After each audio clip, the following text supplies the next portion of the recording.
कि जो बंदूक से गोलियां चलाती थी अंग्रेजों के ऊपर। ऐसे बहादुर लोग इस देश की 1857 की लड़ाई में 7,32,000 थे, एक दो नहीं थे। भारत में उत्तर में जाओ, दक्षिण में जाओ, पूरब में जाओ, पश्चिम में जाओ, हर जगह ये लड़ाई चल रही थी। नाना साहब पेशवा ने लड़ाई शुरू जरूर की थी, लेकिन नाना साहब पेशवा की लड़ाई 7,32,000 क्रांतिकारियों की लड़ाई बन गई थी और पूरे भारत में 3,64,000 अंग्रेजों को क्रांतिकारियों ने मार डाला था, खत्म कर दिया था। अंग्रेजों की सरकार खत्म हो गई थी। तब अंग्रेजों की संसद में इस बात पर चर्चा हुई कि आगे भारत को फिर से गुलाम बनाना हो तो क्या करना चाहिए। तो भारतवासियों में अंग्रेजों के खिलाफ बगावत पैदा ना हो, इसके लिए एक पुलिस व्यवस्था करनी चाहिए, पुलिस बनानी चाहिए, ताकि ये पुलिस अंग्रेजों की तरफ से भारतवासियों को दबाकर रख सके और इनके ऊपर जरूरत से अत्याचार कर सके। 1860 के पहले इस देश में अंग्रेजों की पुलिस नहीं थी, अंग्रेजों की सेना थी, उनकी मिलिट्री थी।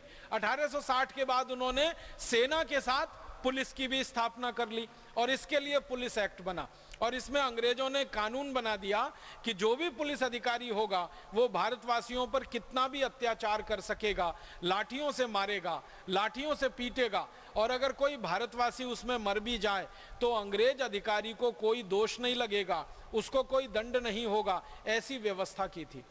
इसको अंग्रेजी भाषा में कहा जाता है right to offence. Right to offence माने अंग्रेज अधिकारी किसी भी भारतवासी को मारे, पीटे और उसका सिर भी फोड़ दे और उसमें हत्या भी कर दे उसकी, तो अंग्रेज अधिकारी को दोष ना लगे। ऐसा नियम राइट टू ऑफेंस। और भारतवासियों को कोई भी मारपीट अगर हो रही है तो उससे अपना बचाव करने का मौका ना मिले, ये राइट टू ऑफेंस। अगर अंग्रेज अधिकारी लाठियों से पीट रहा है, आपने उसकी लाठी पकड़ने की कोशिश की तो आपके खिलाफ मुकदमा बनेगा, अंग्रेज के खिलाफ नहीं बनेगा। ऐसी व्यवस्था उन्होंने की इंडियन पुलिस एक्ट में। इस कानून को 1860 में लागू किया गया और इसी कानून की ताकत से भारत के क्रांतिकारियों पर भयंकर अत्याचार किए गए। एक उदाहरण तो मैं जरूर दूंगा आपको। हमारे देश के एक महान क्रांतिकारी थे लाला लाजपत राय। उत्तर भारत के सबसे बड़े क्रांतिकारियों में उनकी गिनती हुआ करती थी। उस समय लाहौर भारत का अंग था, पाकिस्तान का बंटवारा हुआ नहीं था, तो लाहौर में लाला लाजपत राय अपने क्रांतिवीरता का काम किया करते थे। अंग्रेजों ने एक कानून बनाने के लिए कमीशन नियुक्त किया था, उसका नाम था साइमन कमीशन। वो भारत आया था और भेजा गया था उसको कि कुछ और कठोर कानून भारत में बनाकर लागू किए जाएं। तो साइमन कमीशन का विरोध करने के लिए लाला जी ने एक जुलूस निकाला था, निहत्थे लोगों का जुलूस था, शांति प्रिय जुलूस था। उस जुलूस पर अंग्रेजों की पुलिस की तरफ से लाठियां बरसाई गईं और अंग्रेजों की पुलिस ने जुलूस पर जब लाठियां बरसाई तो एक अंग्रेज अधिकारी हुआ करता था, उसका नाम था सैंडर्स। सैंडर्स ने जानबूझकर लाला लाजपत राय के सिर में लाठियां मारी। एक लाठी मारी, दो मारी, तीन मारी, 4, 5, 6, 10, 11, 12, 14 लाठियां मारी। परिणाम क्या हुआ? लाला जी के सिर से खून ही खून निकलने लगा। तुरंत उनको हॉस्पिटल ले गए, लेकिन हॉस्पिटल में उनकी मृत्यु हो गई। लाला जी के सिर पर लाठियां मारकर जिस अंग्रेज ने उनकी हत्या की उसका नाम था सैंडर्स। उस अंग्रेज अधिकारी को सजा मिलनी चाहिए, इसके लिए भारत के एक दूसरे क्रांतिकारी शहीद आजम भगत सिंह ने पुलिस में दरखास्त की, अपील की। उनकी दरखास्त पर पुलिस ने एक्शन लिया। बाद में अदालत में यह मामला गया और अदालत ने यह कहकर सैंडर्स को बाइज्जत बरी कर दिया कि लाला जी के ऊपर जो लाठीचार्ज हुआ है वो कानून के हिसाब से हुआ है, उसमें सैंडर्स की कोई गलती नहीं है।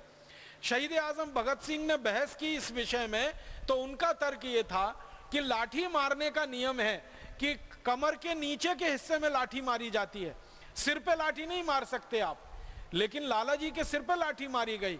शहीद आजम भगत सिंह के इस तर्क को अंग्रेजों ने माना नहीं और अंत में फैसला यह हुआ कि इंडियन पुलिस एक्ट कानून के हिसाब से सैंडर्स को यह अधिकार था कि वो लाला जी को लाठियों से पीटे। अब लाला जी की इसमें मृत्यु हो गई तो हम कुछ नहीं कर सकते, सिर्फ अफसोस व्यक्त कर सकते। तो सैंडर्स बाइज्जत बरी हो गया।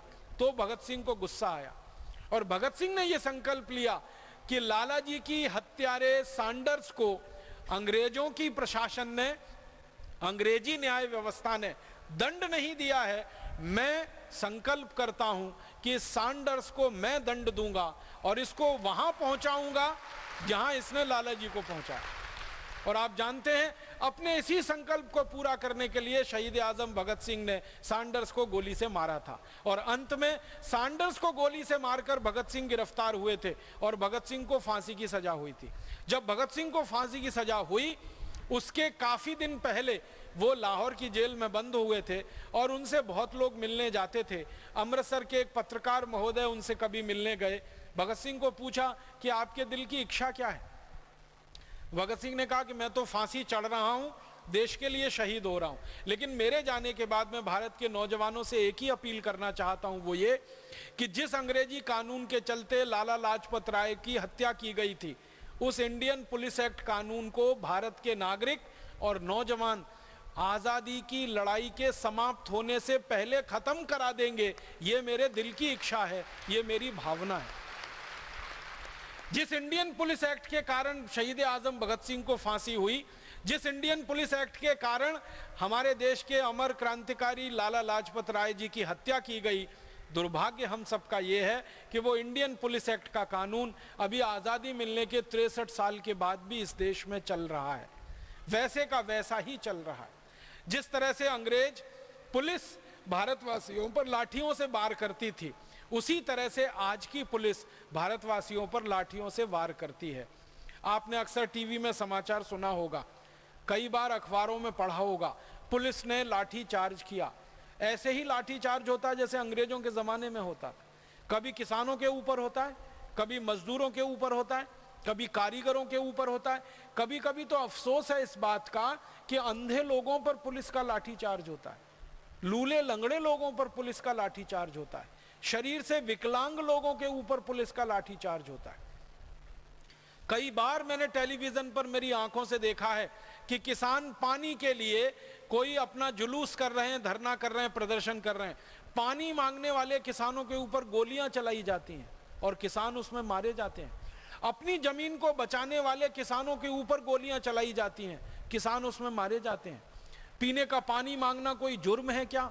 अपने खेतों के लिए पानी की व्यवस्था की मांग करना कोई जुर्म है क्या? कोई अपराध है क्या, जिसके लिए पुलिस इतनी बड़ी सजा देती है कि किसानों को गोलियों से मार देती है, लाठियां मार मार के उनको लूलुहान कर देती है? अभी थोड़े दिन पहले हमने देखा दिल्ली में गन्ने का भाव किसानों को उचित मिलना चाहिए, क्योंकि चीनी का भाव बहुत बढ़ गया है, तो गन्ने का भाव बढ़ना चाहिए। चीनी अभी 40 रुपए किलो बिक रही है, 13 रुपए किलो की चीनी 40 रुपए किलो हो गई। तो किसानों ने कहा कि हमारा 125 रुपए क्विंटल का गन्ना 280 रुपए क्विंटल खरीदा जाना चाहिए। इसके लिए दिल्ली में एक धरना हुआ, प्रदर्शन हुआ। पुलिस ने लाठियां मार मार के किसानों की कमर तोड़ दी, उनके हाथ पैर तोड़ दिए। पता नहीं कितने किसानों को हड्डियां टूटी हैं, कितनों को प्लास्टर चढ़े। ऐसा हमेशा होता रहता है। कारण क्या है? पुलिस के पास वही हथियार है जो अंग्रेजों की पुलिस के पास था, और उस हथियार का नाम है इंडियन पुलिस एक्ट। उसी के आधार पर पुलिस आज भी अत्याचार करती है और निर्दोष नागरिकों को मारती है, पीटती है, उनको लहूलुहान करती है। बंगाल में एक छोटा सा गांव है नंदीग्राम। नंदीग्राम की कहानी आप सबको मालूम है। जबरदस्ती किसानों से जमीन छीनकर विदेशी कंपनियों को बेचने वाली वहां की सरकार के खिलाफ किसानों ने एक मोर्चा खोला था। बंगाल की पुलिस ने इतनी गोलियां चलाई थी कि 20 किसान नंदीग्राम में एक दिन में मार डाले उन्होंने। और जिन किसानों की पत्नियों, बहनों और बेटियों ने उस आंदोलन में भाग लिया अपनी जमीन बचाने के लिए, बंगाल की पुलिस ने उनके ऊपर इतनी बर्बरता ढाई कि माताओं, बहनों, बेटियों से बलात्कार किए उन्होंने। नंदीग्राम की रिपोर्ट सारे देश को शर्म से डुबो देने के लिए काफी है। हमारे देश में आजादी के 63 साल के बाद भी हमारी पुलिस वैसे ही अत्याचार करे मां, बहन, बेटियों पर जैसे कभी अंग्रेजों की पुलिस किया करती थी, तो हम कैसे कहें कि हमारा देश स्वतंत्र हो गया है? कैसे कहें कि हम स्वाधीन हो गए?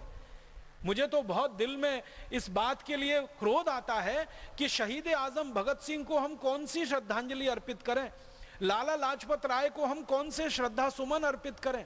उनको हम ये कहें कि लाला लाजपत राय जी, आपकी हत्या जिस अंग्रेजी कानून के चलते हुई थी, आजादी के 63 साल के बाद भी उस कानून को हम बदल नहीं पाए। शहीद आजम भगत सिंह को हम ये कहें कि जिस कानून के चलते आपने फांसी का फंदा चूमा था, अपनी पूरी भरी जवानी को देश पर लुटा दिया था, उस अंग्रेजी कानून के खिलाफ अभी तक हम कोई सफल लड़ाई नहीं लड़ पाए, उस अंग्रेजी कानून को हम खत्म नहीं करा पाए, समाप्त नहीं करा